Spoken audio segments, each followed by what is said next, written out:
அதாவது இப்போ துணை முதல்வராக இருக்கிற நம்ம உதயநிதி ஸ்டாலின் அவர்கள் பார்த்தீங்கன்னா, தமிழ் சினிமாவுக்கு முதல் முறையாக ஒரு தயாரிப்பாளர் தான் உள்ளே வந்தார்.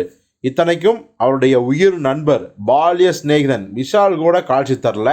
அவருடைய ரெட் ஜெயண்ட் கம்பெனிக்கு நான் காட்சி தரம்பா அப்படின்னு கூப்பிட்டு வந்து காட்சி கொடுத்தவர் தான் தளபதி விஜய் அவர்கள். ஸோ அந்த குருவி படம் முழுக்க முழுக்க பார்த்தீங்கன்னா, உதயநிதி ஸ்டாலினும் நம்ம விஜயும் பார்த்தீங்கன்னா சகோதரர்களாக வலம் வந்தாங்க.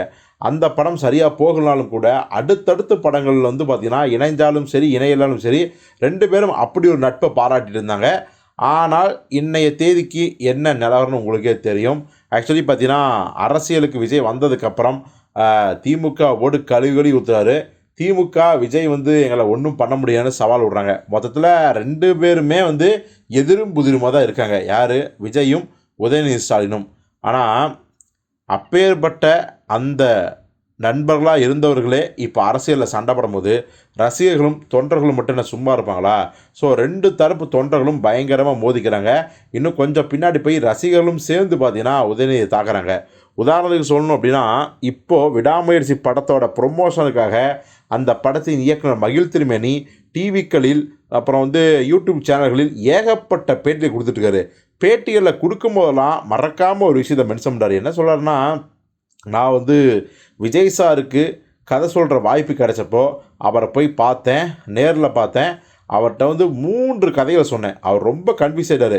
3 கதையிலுமே சூப்பராக இருக்குது மகிழ், என்னை இப்படி கன்ஃப்யூஸ் பண்ணிட்டீங்களே, எந்த கதையை படம் பண்ணலாம் நீங்களே சொல்லுங்கள் அப்படின்னு சொல்லிட்டாரு.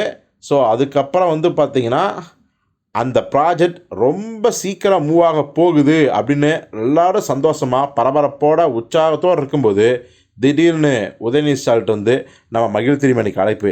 ஏற்கனவே போட்டிருந்த அக்ரிமெண்ட் படி நமக்கு ஒரு படம் பண்ணும் இல்லைங்க சார், தயவு செஞ்சு அதை பண்ணிவிட்டு விஜய் படம் பண்ணுங்க அப்படின்னு மகிழ் திருமேனி எவ்வளோ சொல்லியும் கேட்கலையாம். ஸோ வேறு வழியே இல்லாமல் விஜய்கிட்ட வந்து, சார் இந்த ப்ராஜெக்ட் இப்போ பண்ண வேணாம் சார்னு சொல்ல, விஜய் பெருந்தன்மையாக அதெல்லாம் ஒன்றும் பிரச்சனை சார், நீங்கள் அந்த ப்ராஜெக்டை முடிச்சுட்டு வாங்க, நாம் அதுக்கப்புறம் இணையலாம் அப்படின்னு சொல்லி அனுப்பிச்சாராம். ஆனால் இப்போ வரைக்கும் 2 பேரும் இணையவே இல்லை. ஒருவேளை உதயநிதி ஸ்டாலின் வந்து மகிழ் திருமேனியை கூப்பிடாம விஜய் சார் படம் தானே ஒரு 6 மாதம் முடிச்சுட்டு வாங்கன்னு சொல்லியிருந்தா பிரச்சனையே கிடையாது. ஆனால் உதய் அவர்கள் சொல்லவே இல்லை.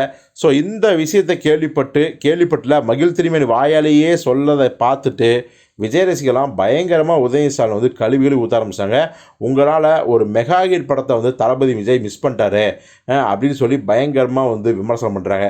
ஸோ இது குறித்து நீங்கள் என்ன நினைக்கிறீங்க அப்படிங்கிறத கமெண்ட்டில் சொல்லுங்கள்.